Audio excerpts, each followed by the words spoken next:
Justice for আরজি কর, justice for আরজি কর, justice for আরজি কর। এই কথাটা সারা দুনিয়া, সারা পৃথিবীতে এবং সোশ্যাল মিডিয়াতে যেখানেই যান না কেন, ফেসবুক, ইউটিউব, সমস্ত নিউজ চ্যানেল, এমনকি ইনস্টাগ্রাম পর্যন্ত ছেয়ে গেছে একটাই কথা, জাস্টিস ফর আরজি কর।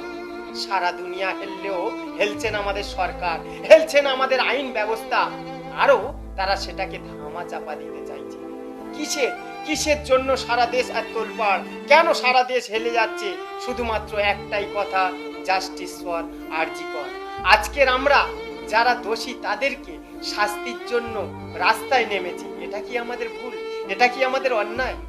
তাহলে যদি অন্যায় হয়, দেশের আইন ব্যবস্থা কোথায় গেছে যে দোষীদের বের করে তাদেরকে কঠোর শাস্তি দিতে পারছে না? কিসের দেশে? বাহ, সত্যি তো আমরা স্বাধীন ভারতবর্ষে বাস করছি, অথচ পরাধীনের মতো আমাদের জীবনযাপন কাটছে। কিসের জন্য বলতে পারেন?